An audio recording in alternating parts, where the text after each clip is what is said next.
updates. Yan, trending ngayon si Barbie sa Twitter. Ayan, kahapon pa yan trending si Barbie. Ayan, congrats kay Barbie. Sa post ni Barbie, sabi niya, thank you so much, Guillermo. Ayan, panghawak pa nga ni Barbie awards niya. Primetime TV Drama Actress of the Year. Congrats kay Barbie. Sabi pa nga ni Jack, congrats, mahal ko.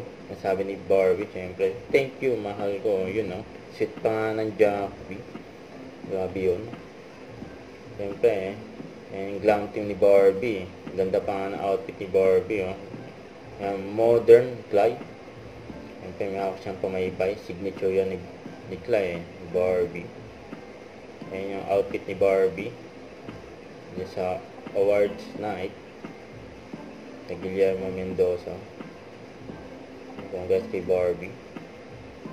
Siyempre, abangan din ang sa 24 oras ng interview kay Barbie. May fans club ni Barbie na Barbie-natics kasama si Barbie. May pinag-thank you rin si Barbie. Yung fans niya.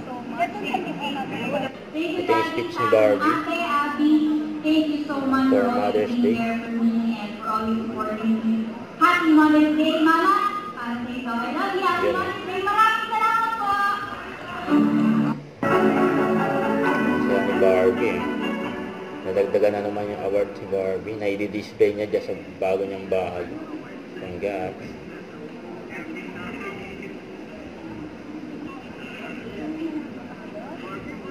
Galing ni Barbie. Ano mas Jack? Sa event na. Nagkabakit ni Jack. Ito pa yung picture ni Jack sa event niya sa Kabanatuan. Nakakang araw. Huwag kalimutan mag-subscribe, click ang notification bell for more update. Ito po ang Victoria Reaction Vlog. Bye guys, thank you for watching.